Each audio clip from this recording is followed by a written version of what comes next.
अंगीरा ऋषि ने विवाह के लिए कल सूर्यास्त तक का ही समय दिया है। इतने अल्प समय में सती का आपके साथ बाहर जाकर योग्य पत्थर को ढूंढना कैसे संभव हो पाएगा? नहीं सह सकती मैं ये यातना। तद्बीश जैसा भी है, मुझे उसी रूप में स्वीकार है।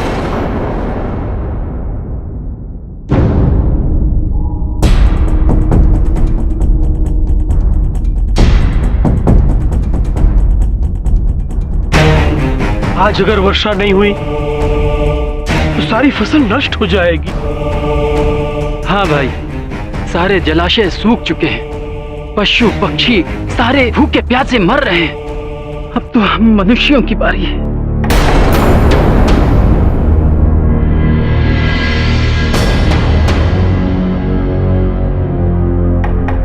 मैं भोलेनाथ से प्रार्थना करता हूँ, वो वर्षा अवश्य करवाएंगे।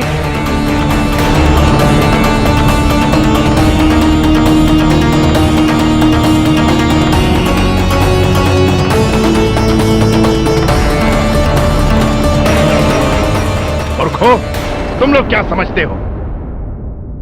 इस अधर्मी बालक की प्रार्थना से वर्षा हो जाएगी और तुम लोगों की फसल नष्ट होने से बच जाएगी।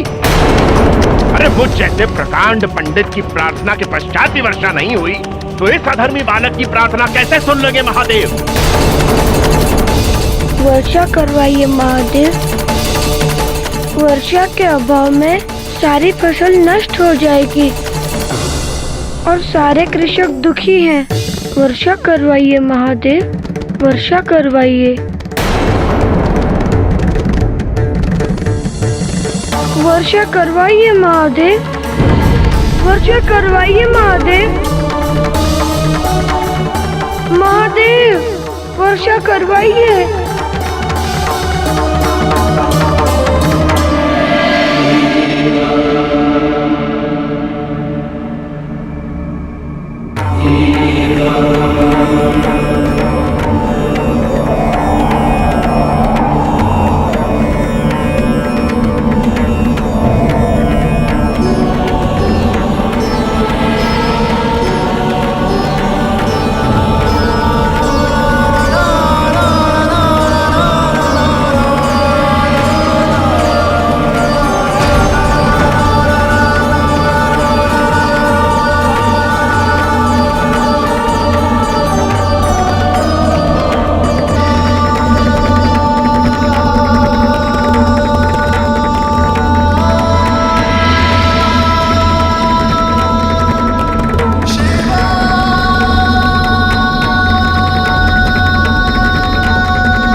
माता महादेव को अवश्य पहचान लेगी। पता नहीं फिर क्या होगा। मुझे तो बहुत भय लग रहा है।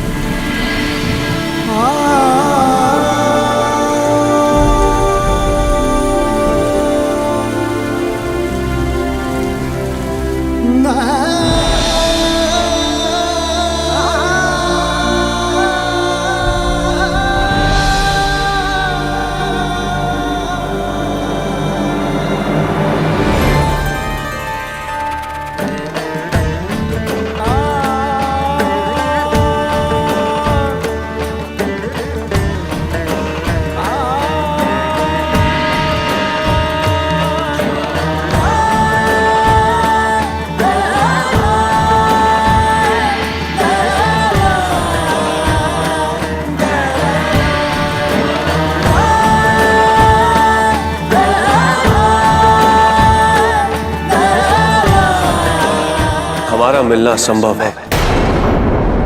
दक्ष की दुनिया के मनुष्यों की और दक्ष की पुत्री की सबकी यात्रा यहीं आके समाप्त होती है सती। और यहां से आरंभ होता है मेरा संसार, जहां मैं निवास करता हूं। तुम जितना भी चाहो सती, तुम यहां नहीं रह सकती। तुम्हारा और मेरा संसार बहुत भिन्न है। भूल जाओ मुझे दक्ष, मुझे भूलने में ही तुम्हारा हित है। करोगे विवाह उससे करोगी जिससे मैं चाहूं। मैं संकल्प लेती हूँ, मैं उसी से विवाह करूंगी जिससे आप चाहें।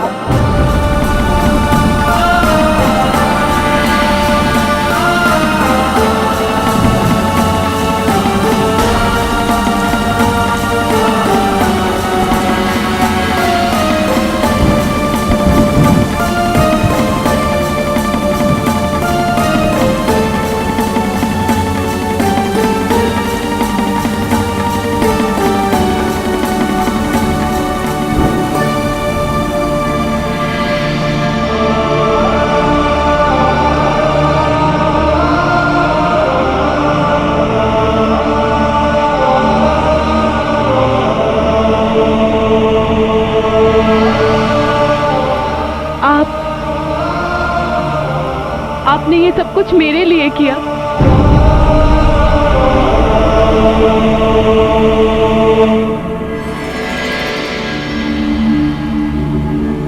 आपने मेरे लिए मनुष्य का रूप धरा है। शिव कैलाश छोड़कर शिल्पकार बनकर आ गए।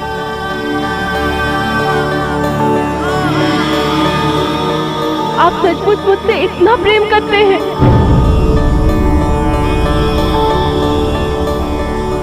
असीम प्रेम,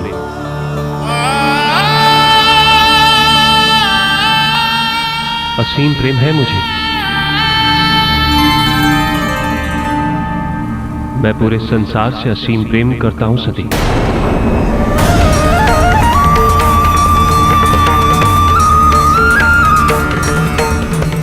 परंतु आप पर मेरा अधिकार पूरे संसार से कहीं अधिक है। शिव पर सबका अधिकार समान है।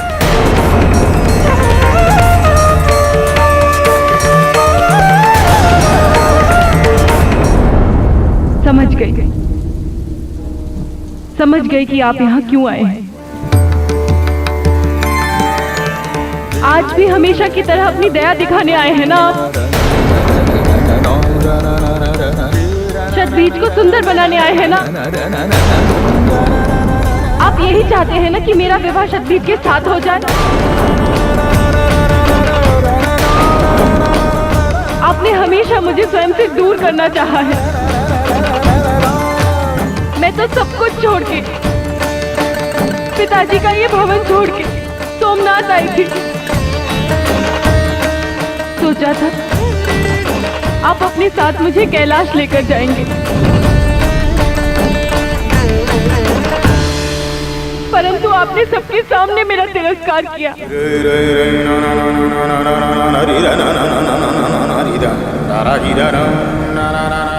उसके पश्चात भी मैंने आपको पाने का प्रयास किया था। आपके लिए नंदा व्रत किया मैंने, परंतु वो भी बीच में खंडित हो गया।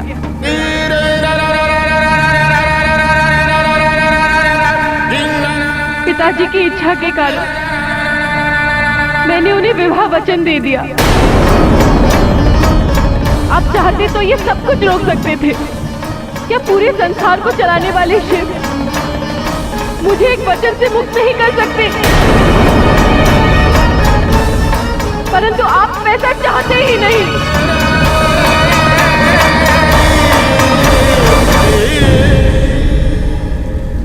अब तो हमेशा मुझे स्वयं से दूर ही करना चाहते थे। सच कहा ना मैंने, मैं ही पागल थी जो बार बार मिलने वाले तिरस्कार के पश्चात भी ऐसे भ्रमित होती रही। झूठ कहते हैं आप किसी से प्रेम नहीं करते। मुझसे तो बिल्कुल भी नहीं।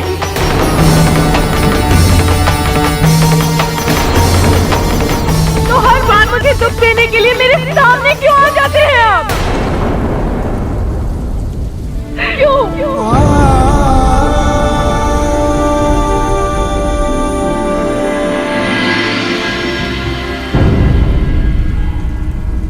यदि मैं ये कहूं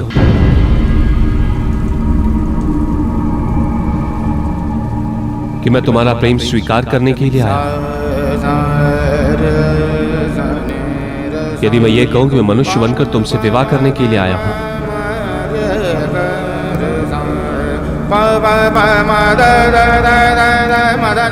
यदि मैं ये कहूं कि मैं तुम्हें कैलाश ले जाने के लिए आया हूं, तो क्या तुम अपने पिता को दिया हुआ वचन तोड़ दोगी? एक दक्षायनी अपने पिता को दिया हुआ वचन भूलकर क्या मुझसे विवाह कर सकती है? इस संसार की मर्यादा का निर्माण करने वाले प्रजापति दक्ष की पुत्री अपने वचन की मर्यादा को अपने प्रेम के लिए तोड़ देगी?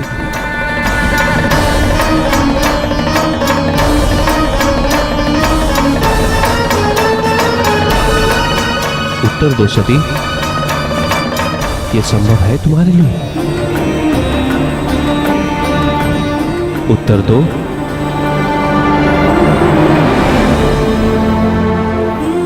जितना सत्य तुम्हारा वचन है, उतना ही सत्य मेरा प्रेम है।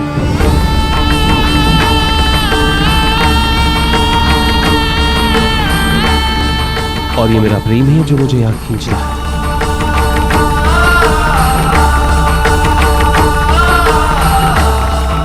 मैं इस वचन को निभाने में तुम्हारी सहायता करने के लिए आया हूं।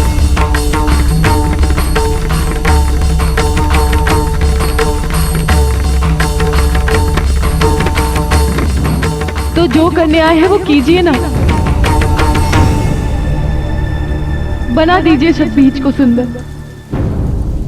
फिर इतना विलंब किस लिए? आप तो महादेव हैं। आप जिस पत्थर पर हाथ रख देंगे वही योग्य बन जाएगा। फिर योग्य पत्थर ढूंढने का ये बहाना किस लिए?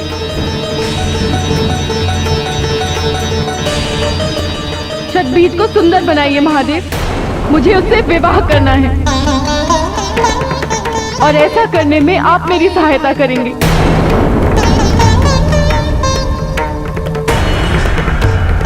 और यदि आप ऐसा करने में असमर्थ रहे तो भी मैं आपकी इच्छा के लिए कुरूप शतबीज से विवाह करने को भी तैयार हूं।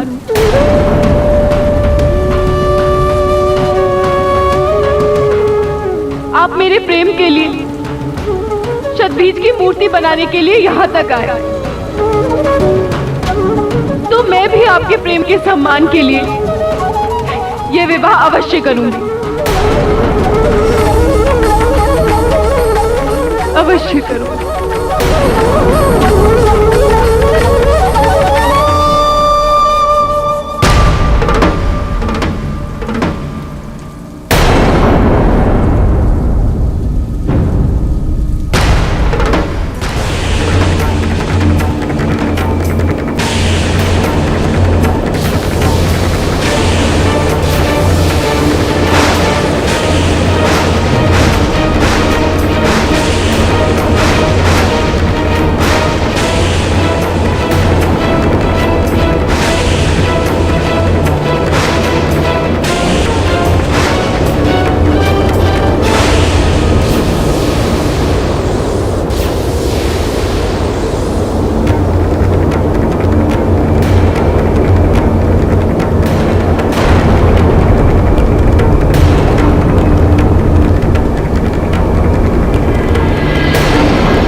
सती,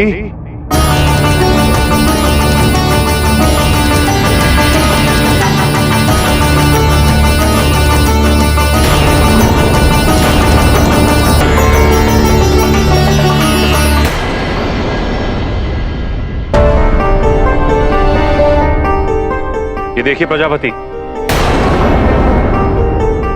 सती के योग्य पत्थर सती को ढूंढता हुआ स्वयं यहां आ गया।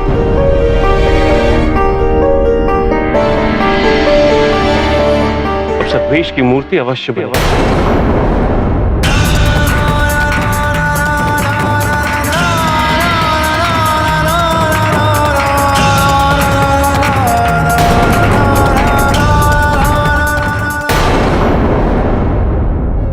के सुंदर वर की कल्पना को आप अवश्य पूर्ण करेंगे। आपकी प्रतिभा को तो मैंने पहले ही दृष्टि में पहचान लिया था जटा। आपने योग्य शिला को तो बुला लिया, परंतु समय का बहुत अभाव है। अंगीरा ऋषि ने विवाह के लिए कल सूर्यास्त तक जगदीश की मूर्ति तैयार हो जाएगी।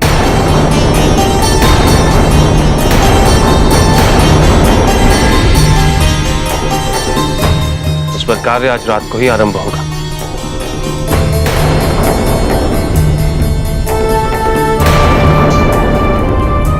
उस समय देवी सती हमारे साथ रहेंगी। मैं रात्रि को आपकी प्रतीक्षा करूं।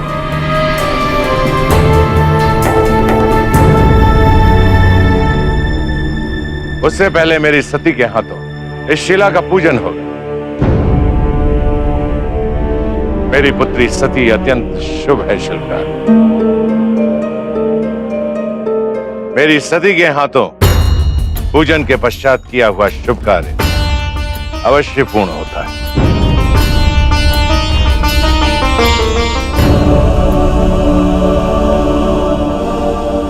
क्या हुआ सती, तुम चुप क्यों हो?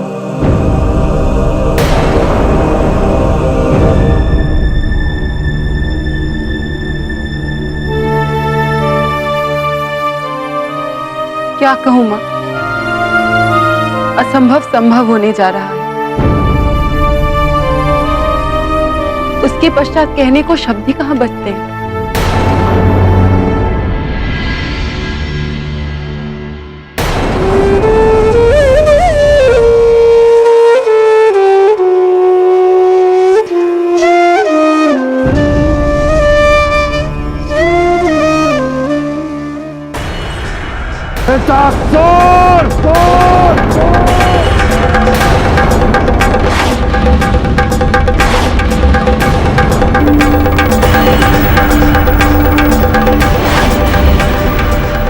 प्रणाम असुरराज।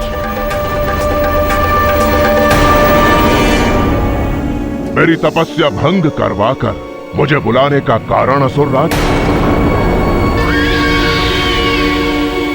वृतासुर, हम असुरों के साथ बहुत बड़ा छल हो रहा है। क्या अंतर है हम में और उन देवताओं में? केवल इतना ही ना कि वे देवता अमर हैं और हम असुर अमर नहीं। परंतु आपको तो महादेव ने अमरत्व तुल्य वरदान दिया है। महादेव ने आपको वरदान दिया है कि आपकी मृत्यु उनके पुत्र के हाथ होगी। शिव तो विवाह करेंगे नहीं। यही तो छल हो रहा है। ये देवता प्रजापति दक्ष की पुत्री सती के साथ शिव का विवाह अर्थात हमारी मृत्यु की योजना बना रहे हैं। इससे पहले कि शिव और सती का विवाह हो, सती को मरना होगा। प्रजापति की पुत्री सती? हाँ वृतासुर, परंतु यह कार्य इतना सरल नहीं है। स्वयं शिव उसकी रक्षा कर रहे हैं। तुमसे पहले भी मैंने बहुत से असुर योद्धाओं को उसका काल बनाकर वहां भेजा था, परंतु आज तक कोई भी असुर योद्धा सती की मृत्यु का शुभ समाचार लेकर हमारे पास नहीं लौटा। इसलिए इस बार सती की मृत्यु के लिए हमने एक विशेष योजना बनाई है और इस योजना का सफल होना निश्चित है।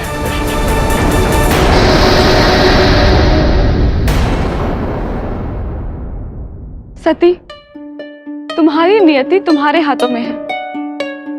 तुम इस सत्य को क्यों नहीं देख पा रही हो?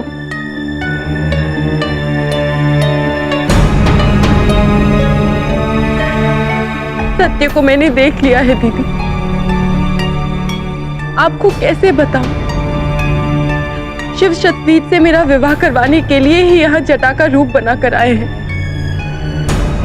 तुम्हें यहाँ से जाना होगा। मैं तुम्हें शिव के सिवा किसी और की कदापि नहीं होने दूंगी। अब इन सब बातों का कोई अर्थ नहीं है दीदी। ये विवाह अब नहीं रुक सकता,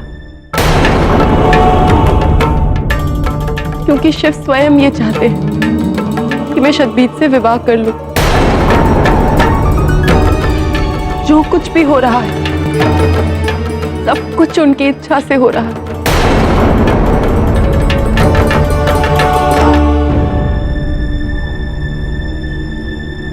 सती, चलो सती, शिला पूजन का समय हो गया है, चलो। चलिए माँ।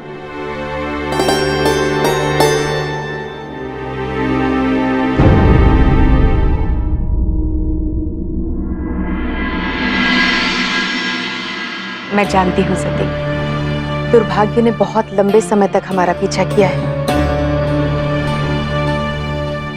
है ना? किंतु अब सौभाग्य के द्वार खुल गए हैं सती, क्योंकि जटा आ गया है। तुम्हें याद नहीं है उस चमत्कारी शिल्पकार ने क्या कहा? उसने कहा कि कल सुबह तक शतबीज की सुंदर मूर्ति तैयार हो जाएगी।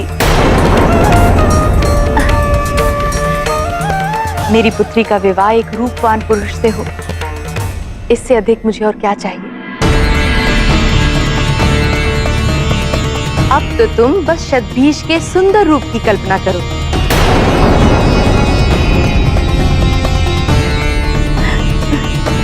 चलो।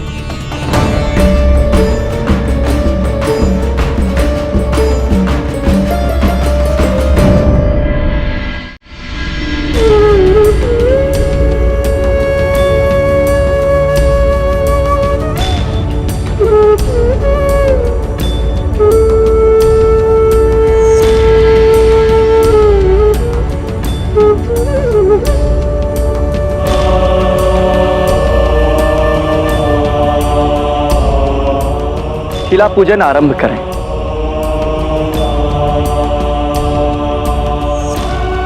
ओम अपवित्र पवित्रो व सर्ववस्तम गतो अपि वयः स्मरेत् पुंडरीकाक्षं सा भयाभंतरा शुचिः।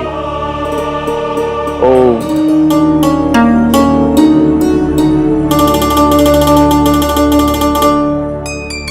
प्रजापति, शिला पूजन संपन्न हो।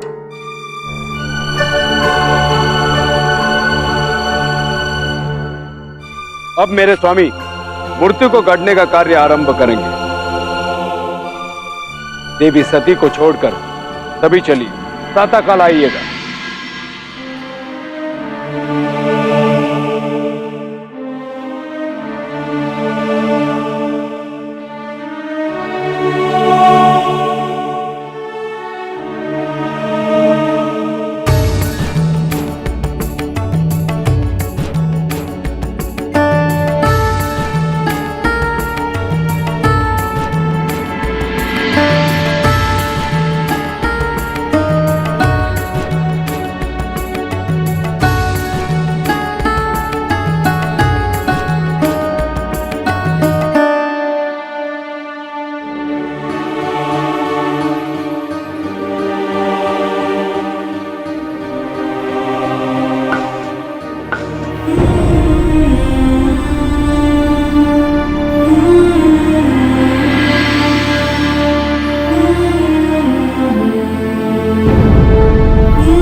ये क्यों कर रहे हैं आप? कल्पना करो सती, मुझे तुम्हारी कल्पना को आकार देना। मेरी कल्पना या अपनी और पिताजी की इच्छा को आकार देने आए हैं आप?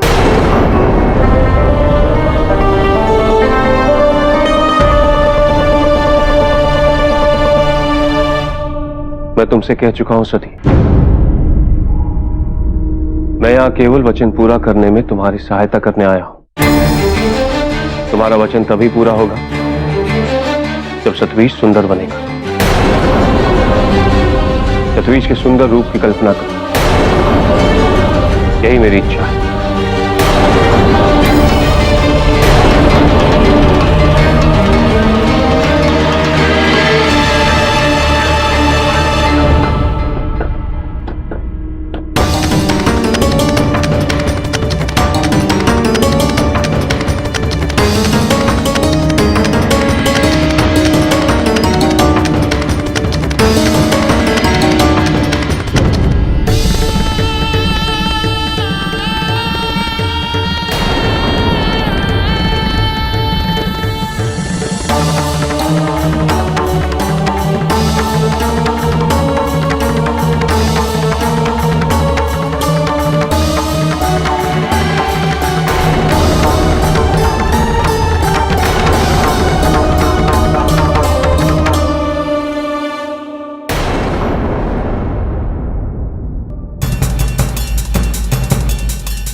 मैंने कहा ना सती, शिव को अपने मन से निकाल दो।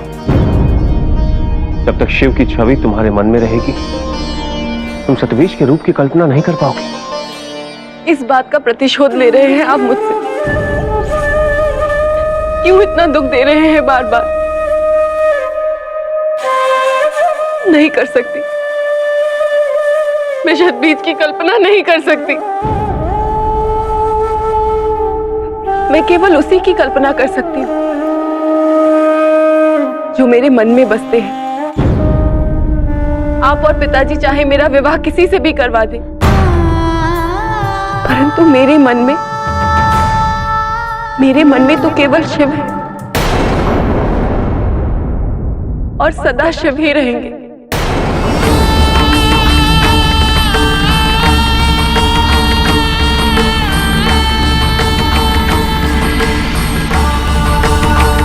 अब तो महादेव है, चाहे तो पल भर में प्रलय लाकर इस संसार का विनाश कर सकते हैं। तो मुझसे एक परपुरुष की कल्पना क्यों करवाना चाहते हैं आप?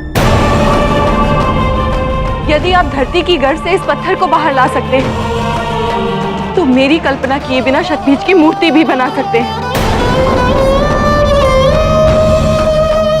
आपको मूर्ति बनाना है तो बनाइए, नहीं बनाना है तो मत बनाइए, परंतु अब और एक क्षण भी मैं यहां नहीं रुक सकती।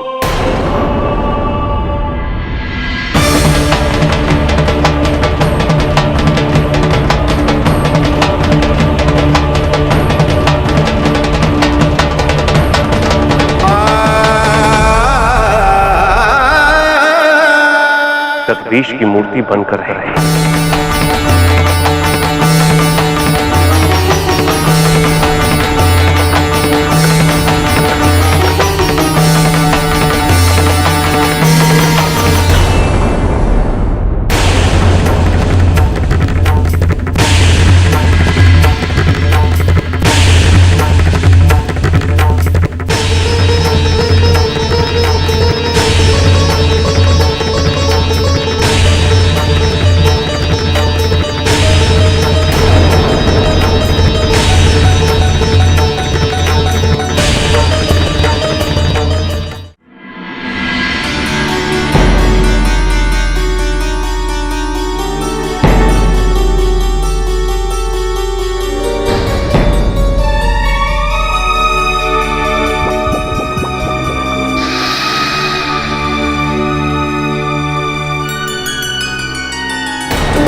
अद्भुत, अकल्पनीय। जटा ने तुम्हें सुंदर बना दिया पुत्र।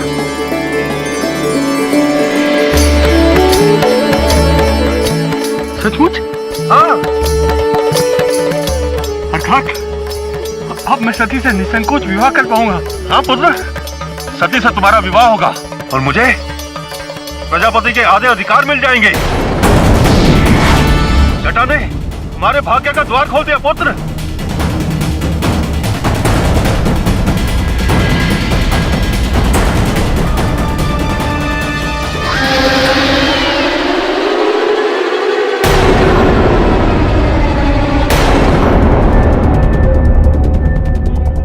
हुआ पुत्र?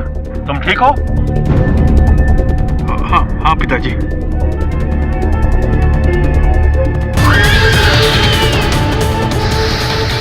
किंतु तुम्हारे हाथ से प्रजापति का पद फिसल चुका है अंगिरा। तुम जिस सदवीर से सती का विवाह करवाना चाहते हो, अब उसी सदवीर के हाथों सती का वध हो।